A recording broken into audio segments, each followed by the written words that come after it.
I just got back from my Outsiders pre-release event. It is a little after 2 o'clock in the morning, and I just want to just vent to you, explain how the event went, what my thoughts and opinions are on Outsiders sealed, and the overall experience that I went through today.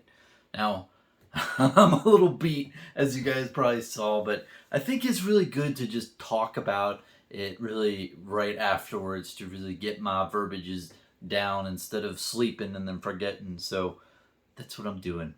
Anyway, so I went to Outsiders pre-release. It was Friday, and I went over to the Haven Game Store, which I support.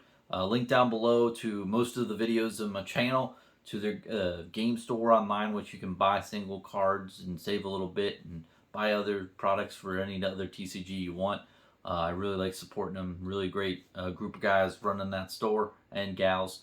But anyway, I went there, had a really fun time, just meeting a lot of people in the community that I haven't met in or haven't I haven't seen in a very long time. I really haven't gotten out very much to play Flesh and Blood in a while, and it's just great. It's just great seeing people and catching up with people that I haven't seen in a bit. But ultimately, it was really good. It was really fun. I went 3-1, but even the one game I lost, I had a blast. I had an absolute blast just playing and having back and forth interaction with my opponent. And you can even see that game. I was on stream. It was at Adventure Code Gaming YouTube channel. I'll put a link down below, and I'll put the timestamp there, so if you click there you can see my game. It'll start there. But it was great, man. That was for Outsiders pre-release. I played Arachne, and I think the Arachne was the one to go. I wanted to play Assassin. I wanted to play Azuri, to be honest, but I felt like you needed some extra shit with her in order to maximize her ability. Or Arachne was legit. Like, I had 12 stealth cards in my deck, and it was like, oh, okay, like a 0 for 3 stealth card gets go again. That's great. And so you can go wide easier. So you get so much value off of that passive. Other notable decks, I thought Benji looked really good. I thought Benji was good. Riptide, meh. He looked good, but I don't think I played any. But from what I've saw from other tables, he looked good. I think Benji was real to play, and I think Assassin, either Azuri if you get a good pulls that affect her, but then other than that, it seemed pretty balanced. It didn't seem something like a Tales of Aria where there was just it's one hero just outshines the rest. It seemed like Oldham was really good in that format, whereas this one it was more across the board. And what I liked about it is there was a good selection of heroes. There's 6 different heroes to pick from, and 2 people could be playing the same class, but you could have different heroes. Having different abilities, which just made it all more spicy. I really hope that Legend Story Studios chooses to make more of a card pool for the heroes with their product that is guided towards draft and sealed. I think it really opens the floor with possibilities. What I really liked as well is that the decision making of how many cards you put in your deck was much higher than any other event that I've seen.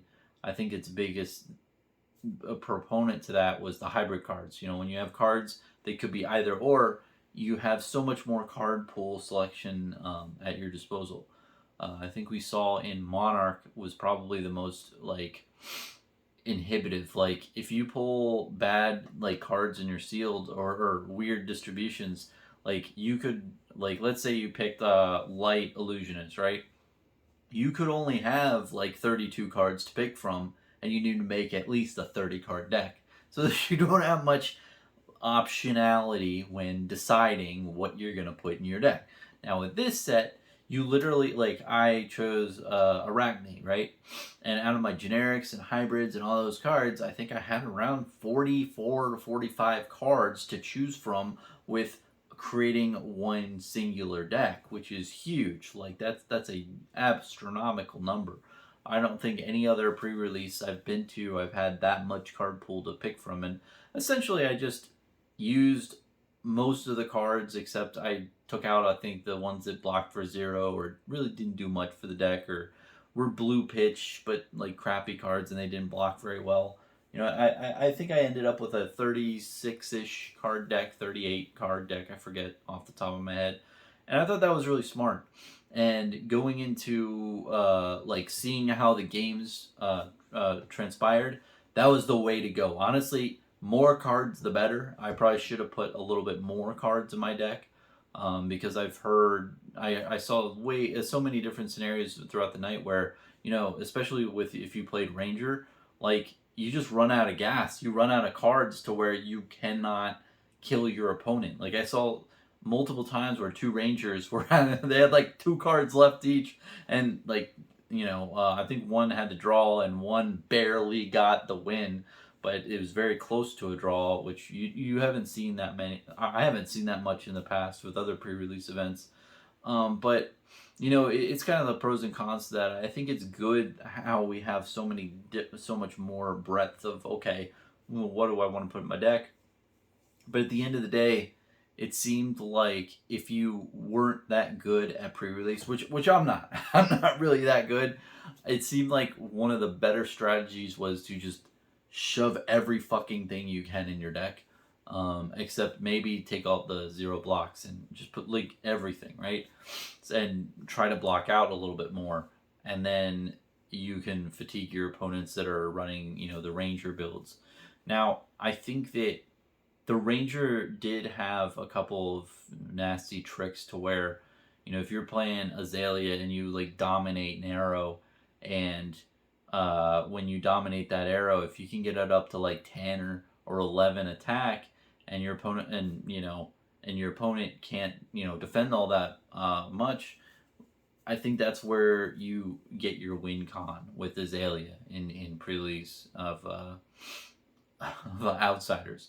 You have that aspect, and I played against a really good Azalea, Nick, and that was the game on stream, and essentially like it was so tough. Like I was doing a good block game, but also with laying on a bunch of attacks. But just when a dominated arrow comes in at me for 8 or 10, it's like, well, like I can't block that much. In retrospect, I probably should have set more cards in Arsenal, and just did that more, so I could block one from hand, block one from Arsenal, do that more. But it's tough to do that. But and then on the other side, if you are playing a Ranger, it's good to try to set up a really good turn to where you can push a ton of damage over. Don't worry about the chip every turn. I think that if you're Katsu or Benji, you want to do the chip every turn and not worry about a big combo, because you don't have to do that. With the Ranger class, I feel like you have to set up like really big hits and like chunk your opponent that way instead of smaller damage sources. But the balancing was really good. I think that it was very reasonably balanced overall. Like all the heroes seemed very very good. I'm sure once people play around with the whole sealed event and work out the math for it, they might find certain things that are busted, or just really good strategies that can dominate in the format. But for just a sealed event and a pre-release, no one knows what the hell they're doing. It worked out really good, and that's the main thing I love about pre-release. It's my favorite type of event for Flesh and Blood, because like no one knows what they're doing. Everyone's just having fun, just chatting, opening cards, reading the text. Everyone has to read more because they don't know what the cards do, and you're trying to figure it out for the first time. It's like baby's first steps. It's just it's a glorious type of event where people have a lot of fun playing stuff out. And there's a video by the Tall Timmy recently where he was stating that he doesn't think that he was respectfully stating that he thinks that Talishar should not have the online cards available before pre-release, and I definitely back that. I think that that's good. I think that that's smart, because you don't want people to like work the math out before pre-release. it takes the magic away from that event. It really does, and I love the type of, just going into it where you don't know. Like, everyone has seen the cards online and read stuff, but when you're actually like reading them on a table and opening them up and seeing what you want to do, it's hard to, really understand what to do in that moment. So I really like it. And, I just want to say, though, side note, I love the Talishar online resource. It's great for people who are playtesting and competitive play. I think it's a tremendous utility for that just raw, I need to grind out like, 50 games in a couple of days. Like, great. I love it for that reason, especially when you're trying to, tweak certain decks and you're like, oh, let me put this in my deck. Oh, that didn't work out. Let me put that. Like, it's great for playtesting, and that's great, especially for competitive play. But when you have like new cards, I hope that they release those at least 1 week after the release of the set, so it doesn't affect the pre-release events. So anyway, back on to the Outsiders pre-release. Yeah, I played like 4 games, had a lot of fun. I think that a lot of people found out that adding more cards to your deck was good versus bad. I think Arachne was a really fun hero. And what I noticed about each hero, right, is I feel like you had certain heroes that were kind of like in each class that were just generally good. And then I feel like you had one tier up where, okay, if you get the cards that you need, that hero is an optimal choice. Like, for instance, Assassin, Arachne.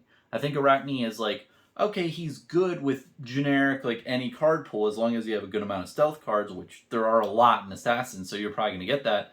Like, he's like your tier 1 pick, but if you get some, like, really good cards to where Azuri can, like, do some, like, attack reaction, do some, like, shenanigans, if you get those card pulls, those extra ones, then you probably want to play her. And I felt like it was the same with other the classes as well. Like, Benji was, like, the lower tier, but then if you got, like, really good combo lines and combo ability, then you want to go Katsu. And then I think for Ranger, Riptide would have been at the top, where it's like, okay, if you get a lot of defense reactions, do the level 2 of, okay, Riptide, because you have a lot of defense reactions to, activate his passive. But then if you didn't get those defense reactions, then just go Azalea. You get the dominated arrow type of thing, you can do that whole mess. So I think that they did that intentionally to where, if you do get certain cards that are good for certain heroes, like at the top, you play them. But then if you just got generically, all right cards, then they had like a bottom tier hero for you to select. So I really like that optionality with the hero types out there. So, and I mean, it's going to be great for draft too, because like, let's say you're trying to get good Azuri cards and you don't, then you could just go back to Arachne and go wide more. Same with, Katsu. If you're like, oh, I want to play Katsu, but you look at all of your lines and you're like, I have no good, like, attack lines at all, where you don't have any of the combo chains. Go to Benji. So, same with, Riptide. No, I didn't get any defense reactions. Azalea. So, I think that was one of the more astute observations I made throughout the night regarding the Seals event. I'm really looking forward to talking to other more informed and logical thinkers than me about Sealed and draft for it, because I think we're going to hear a lot more about how there's more depth to it, and how there's certain things that you can take into consideration. Because, I think a couple of draft events ago, I feel like it was it was the Volcor set. Uprising. I feel like Uprising, a lot of people kind of had some angst where there wasn't as much of a, like, mental, like, thinking of what you're going to do when you draft. You kind of had to pick from the beginning. From this one, it's great where you have 6 different heroes to pick from. So yeah, had a really good night. I made it to top 4. Yeah, and overall, just sorry. I'm really tired. Brain is not working. Gonna go to sleep soon. But just to summarize at the end of this, I had a really great time. Outsiders is a really damn good set. I think Legend Story Studios knocked it out of the park again. And I know I sound biased when I say that, but look at the cards. Look at what they're doing. They're doing a great job. The set's a lot of fun. A lot of people have a lot of fun with it. I really like the Marvels, like I talked to in a previous video. Like, moving it down to 3 is smart. And I personally don't think a Marvel card should be less than $50 or less than like $80. I'd rather have all Marvels like $100 plus. When you open up that Marvel card and you see that magnificent artwork, you should think, okay, wow, this is an expensive card. I think that in Uprising, when you had those dragons, and you had those dragons that were just like, they look really badass, but they're only like $20 or $25, don't like that feel. Don't like how it's that like way where it's not as special because of the monetary value. I really like what they're doing with these 3 Marvels in this set. I haven't even seen one in person, but they look fucking beautiful. The artwork and the design, it's so special. And when someone hits that, they know they don't need to look up on TCG Player. They don't need to ask their buddy. They know they hit a fucking good card, and I like that. I like that it's just 3. I like that it's highly desirable, and it's really badass looking. So anyway, I have a rant for that. But overall, the set's great, and I love how you can pick from 6 different heroes. That's really great for sealed, and I think it's going to be great for draft. But the thing I really want to end on is, man, I love just hanging out at a local game store. It's so much fun. There's something magical about just being in a store where everybody's just having a nice time and just enjoying the hobbies that they enjoy, and talking about the whole space of trading card games, and just everything, man. Just meeting friends I hadn't met for a very long time. I wish I could go over and be at the local game store more, hang out more. It's just, life is interesting that way. But it was great to just go out and have fun and hang out. It's a lot of fun.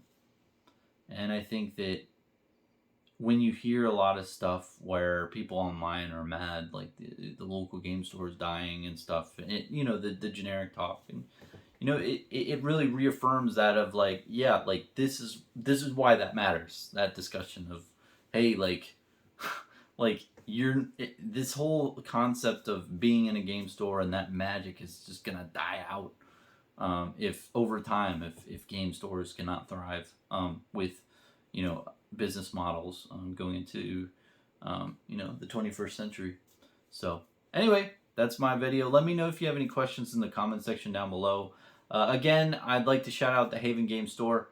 Great local game store. I have a link down below in all of my videos to their website. They sell single cards. Also, if you're interested in watching my ass get whooped at the pre-release event, I'll have a link down below as well to the Adventure Co Gaming YouTube channel, in which I was featured in a stream against Nick Murphy, and I had an excellent game, a lot of fun. Even though I lost, it was so much fun, and I'm like, it just reaffirmed, and I didn't need this reaffirmation, but just that feeling of, hey, win or lose, like this was a really damn good game. I had fun. It just really testifies how great Flesh and Blood is. Cheers, man. Have a good one.